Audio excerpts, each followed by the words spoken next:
कि वज़ीर-ए-आज़म शहबाज शरीफ की ज़ेर सदारत वफाक़ी काबीना का इजलास शुरू हो गया है। वज़ीर-ए-आज़म के चैम्बर में जारी इजलास में आईनी तरमीम की मंजूरी दिए जाने का इम्कान है। इस पर हम बात करेंगे डॉन न्यूज़ के चीफ रिपोर्टर सनाउल्लाह खान से। सनाउल्लाह, फिर ऊंट किसी करवट बैठ रहा है?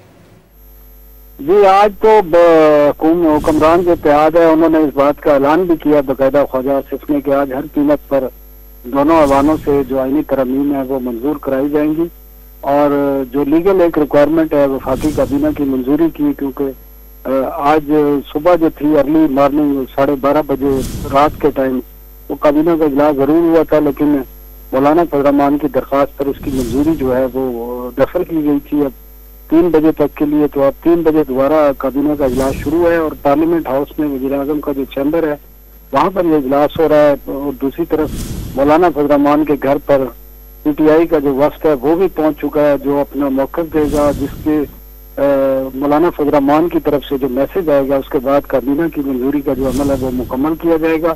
इस मंजूरी से कबल वज़ीर-ए-आज़म ने अवान सदर से भी मुलाकात की है और उनको भी स्ट्रेटजी के बारे में और आईनी तरमीम के बारे में जो भी हिकमत अमली है अरकान की तादाद के हवाले से और जो दीगर मराहिल हैं उसके हवाले से एतमाद में लिया है। और अब काबीना का इजलास शुरू होगा और इसकी मंजूरी मौलाना फजल रहमान जब ग्रीन सिग्नल देंगे तो काबीना मंजूरी देगी और जिसके बाद जब बाद इजलास शुरू होंगे सेनेट और असेंबली के तो उनमें ये पेश की जाएगी।